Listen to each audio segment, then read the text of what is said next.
छात्रों का दर्द जायज, उनके सवाल जायज, फिर इनके मंच को छीन किसने लिया? जय भीम आरएसएस मुर्दाबाद, हमें चाहिए आजादी, ब्राह्मणवाद मुर्दाबाद की नारी क्यों? पुलिस की गाड़ी तोड़ी, आरएफ के जवानों को दौड़ाया, आंदोलन जीवियों की सच्चाई क्या? एक छात्र जो परीक्षा की तैयारियों में पूरा जीवन लगा देता है, एक छात्र जो फेल होने पर दुनिया को अलविदा कह देता है, एक छात्र जिसे पेपर लीक से डर लगता है, उसकी आवाज जब जंतर मंतर पर उठी तो पूरा देश एक उम्मीद भरी नजरों से देखने लगा। छात्रों के सवाल, उनका दर्द, उनकी मांग सब जायज थी। फिर इस आंदोलन में जय भीम, आरएसएस मुर्दाबाद और ब्राह्मणवाद मुर्दाबाद के नारे क्यों लगने लगे?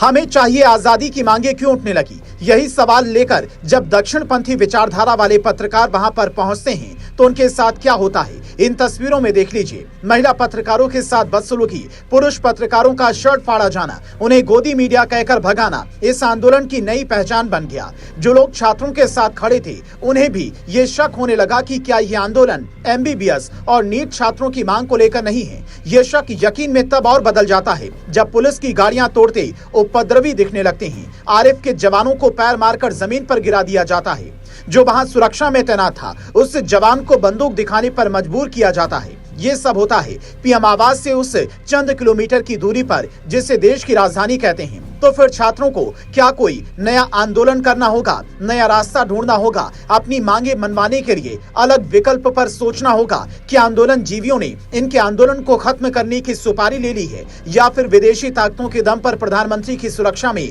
सेंध लगाने की साजिश रची जा रही है, जैसा इशारा सीएम योगी आदित्यनाथ ने किया। अन्य दल तो देश की कीमत पर राजनीति कर रहे हैं। याद करिए, जो लोग संसद का छात्रों के नाम पर गुमराह करके, घेराव करके अव्यवस्था और अराजकता पैदा करना चाहते हैं, ये बाबा साहब भीमराव अंबेडकर का अपमान कर रहे हैं। ये लोग भारत के लोकतंत्र को चुनौती दे रहे हैं। एक कांग्रेस प्रधानमंत्री जी के आवास को घेरती है, उनकी सुरक्षा में सेंध लगाने का बेशर्मी से प्रयास, दुस्साहस करती है। कैसे कांग्रेस और समाजवादी पार्टी देश के खिलाफ षड्यंत्र कर रही है?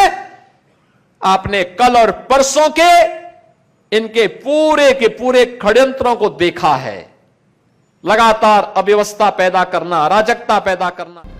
योगी आदित्यनाथ का यह बयान ऐसे समय में आया जब लखनऊ में भी कांग्रेस कार्यकर्ता सड़क पर उतर पड़े। बिहार में प्रदर्शन के नाम पर पुलिस को निशाना बनाया गया। ये कहने में कोई गुरेज नहीं होना चाहिए कि पुलिस ने निर्दोष छात्रों पर लाठीचार्ज कर गलती की है, पर घायल तो पुलिस के जवान भी हुए हैं, कई ऑफिसर भी हुए हैं और अब कोलकाता से पैरामिलिट्री की कई कंपनियां एयरलिफ्ट कर बुलाई गई हैं। करीब 2000 जवानों को दिल्ली में तैनात किए जाने की खबर है। उससे पहले भी केंद्रीय गृह मंत्रालय ने कई कंपनियां तैनात की। तो फिर सबसे बड़ा सवाल ये उठता है कि छात्रों के मुद्दों को राष्ट्रीय सुरक्षा के मुद्दे से जोड़ने की भूल किसने की? ये तो आप भी जानते हैं कि जब भी कोई आंदोलन होता है तो सरकार उसे शांत कराने का मुद्दा ढूंढती है और सरकार को यह मुद्दा मिल चुका है कि इस आंदोलन में राष्ट्रीय विरोधी तत्व शामिल हैं। बस देरी उस बात को साबित करने की है। जो तस्वीरें जंतर मंतर से आई वो आंदोलन की कम और उपद्रव की ज्यादा लगती हैं। तो फिर तय आपको करना है, आप इस आंदोलन के साथ हैं या छात्रों के भविष्य के साथ।